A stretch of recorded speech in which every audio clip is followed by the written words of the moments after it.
Millions of tax dollars are spent on this type of computer surveillance, a disgusting procedure for a professed free society. They're overstepping the bound. Just the other day, they walked into somebody's house. They suspected he was a drug dealer. He was using his automatic selector, and then police marched in, and they said it looked like a gun after they killed the man. In America! Is that what America's all about? I'd say no. We want privacy. Less government for individual liberty, get the government off our backs, a more sensible foreign policy.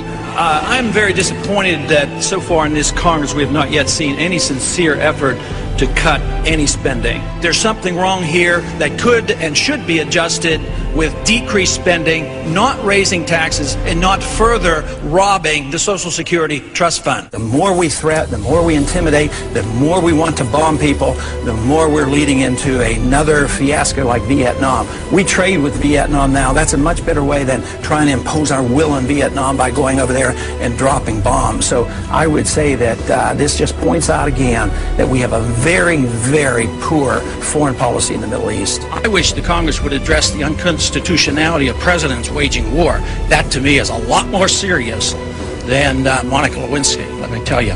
The corporations are in bed with the government. Peace and harmony can never be achieved by bombs and intimidation.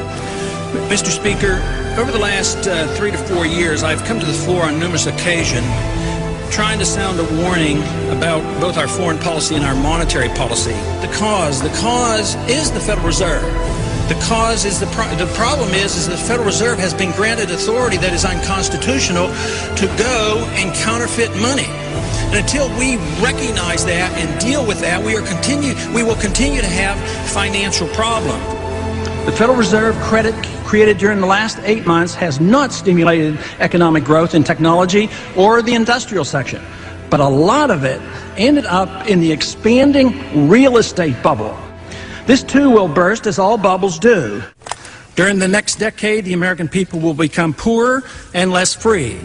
I do not see any reason whatsoever to take young men and young women and send them 6,000 miles off to a land to attack a country that has not committed any aggression against this country. War is not popular. People get killed and body bags end up coming back. I don't want anybody's legs shot off for some reason that is not justified, and it's not a declared war. I think that should be the litmus test of everybody in this country and everybody over on the Hill too. If this war is worth fighting, are you willing to go and lose your legs, lose your life, or send your kids or send your grandkids? Will our country become freer, richer, safer, and more peaceful?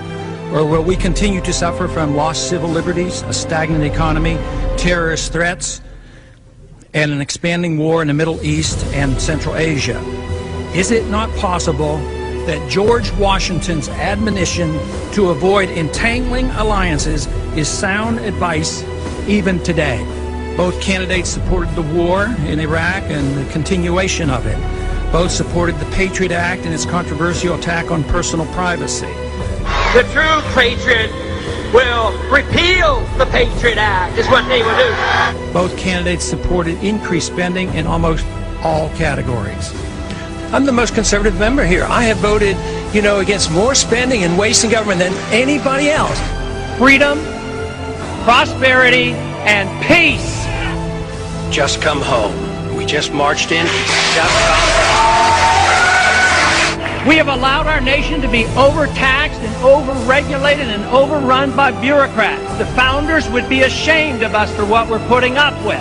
A system designed to protect individual liberty will have no punishments for any group and no privileges. Today, I think inner city folks and minorities are punished unfairly in the war on drugs. I think this is not a consequence of free markets. What's happening is there's transfer of wealth from the poor and the middle class to the wealthy. This comes about because of a monetary system that we have. When you inflate a currency or destroy a currency, the middle class gets wiped out. So the people who get to use the money first, which is created by the Federal Reserve System, benefit. So the money gravitates to the banks and to Wall Street. So that's why you have more billionaires than ever before. Today, this country is in the middle of a recession for a lot of people. Michigan knows about it. Poor people know about it. The middle class knows about it. Wall Street doesn't know about it. Washington, D.C. doesn't know about it, but it's because of the monetary system and the excessive spending. As long as we live beyond our means, we are destined to live beneath our means, and we have lived beyond our means because we are financing a foreign policy that is so extravagant and beyond what we can control, as well as the spending here at home, and we're depending on the creation of money out of thin air, which is nothing more than debasement of the currency. It's counterfeit, and it is a natural, predictable consequence that you're going to have people benefit from it and other people suffer. So if you want a healthy economy, you have to study monetary theory and figure out why it is that we're suffering, and everybody doesn't suffer equally or this wouldn't be so bad. It's always the poor people, those on retired incomes, that suffer the most. But the politicians and those who get to use the money first, like the military-industrial complex, they make a lot of money and they benefit from it. It is our job to check up and find what the Federal Reserve has done, audit them, and find out who their buddies are that they're taking care of. It's trillions of dollars we're spending on these war